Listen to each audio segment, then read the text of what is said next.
Welcome back to our Flutter and Firebase Cloud Messaging tutorial. In this second part, we are going to explore a crucial concept, which is FCM tokens. Understanding these tokens is essential for sending targeted notifications to specific devices. Let's dive into the code. Before we proceed, let's talk about FCM tokens. An FCM token is a unique identifier assigned to each instance of your application on user's device.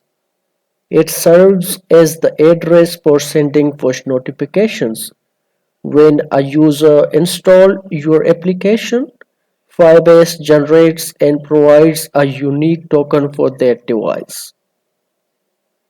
This token allows your server, or in our case, the Flutter application, to send notifications directly to the intended device. It is crucial for personalizing and directing messages to the right recipients.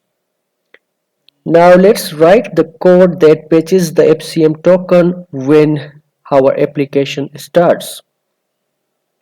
We will be just creating a method inside our this notification services class, which will be get device token. So we will be just moving to our this notification service class, and now we will be just creating, so getting the user device token. So this will be the future function, and it will be just type of string, and I will be just creating the get device token. And as you know, this is a future function, so we will be just using our async keyword here. And now I will be just creating a variable. In this variable we will be just storing our device token basically. So we will be just using the token is equal to, so now we will be just using our this Firebase messaging instance. In our case it is messaging, so we will be just using this and getting the Firebase user device token, which is await messaging dot get token. And now we will just return this variable, and we just need to make this nullable, and in this return we just need to check the head the exclamation mark for null chapter. So that's it. Now to integrate this functionality in our Flutter chat application, we call get service tokens on our notification services instance. So this happens when the application starts and we print the obtained token to the console.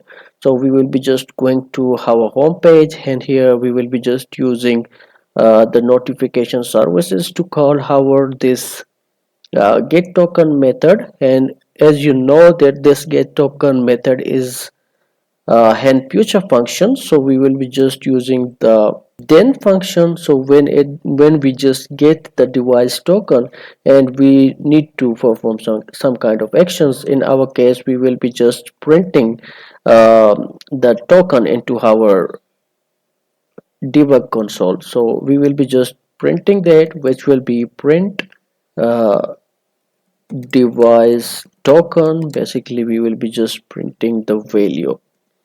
So that's it. We will be just printing that, and I'll be just hitting the semicolon here. And now when I just restart my application,